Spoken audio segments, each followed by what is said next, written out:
This infographic shows financial secrecy in Hong Kong relative to other jurisdictions. As measured by the Tax Justice Network, we see that Switzerland represents the most opaque jurisdiction of all the territories that they surveyed, and as we see, Hong Kong represents one of the most opaque jurisdictions out of all these territories. Hong Kong scores worse than Singapore, the bad parts of the USA, like Delaware, Nevada.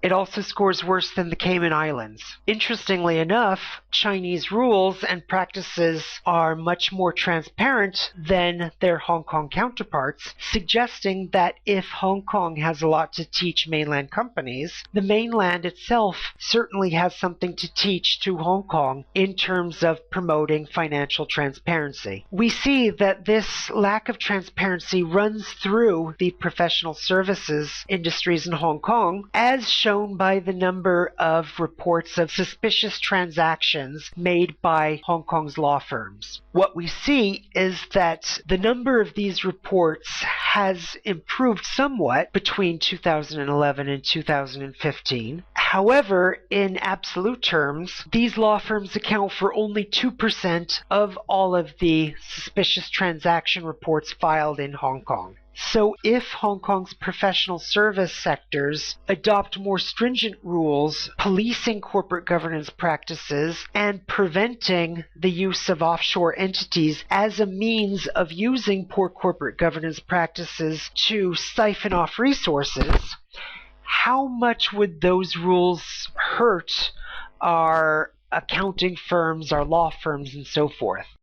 This infographic shows employment during the offshore and corporation sector, and we see that Hong Kong's employment ranks much lower than employment in this sector in jurisdictions like the UK and US, and gross estimated revenue derived from these incorporations comes in at levels much lower than revenues from places like the UK and US.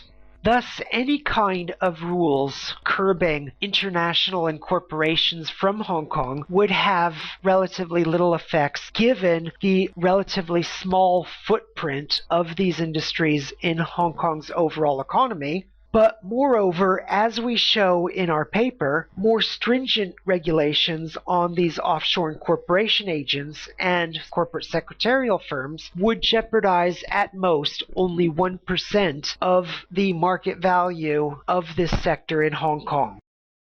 Another infographic shows the need to clean up Hong Kong vis-a-vis other jurisdictions. This picture shows the result of an experiment conducted several years ago by relatively brave academics. In this experiment, they approached different offshore incorporation agents and presented them with evidence that strongly correlate with clients using offshore entities in order to launder money, conceal the proceeds of crime, or engage in other types of nefarious practices. Looking at the good side of these data, we see that Hong Kong certainly ranks much lower in terms of accepting these dodgy approaches than other jurisdictions like the UK, US, Panama. However, looking at the bad side of the picture, we see that with acceptance rates well over 50%, Hong Kong has a significant ways to go in terms of adopting rules which hinder the use of offshore entities in concealing nefarious corporate or even criminal activities.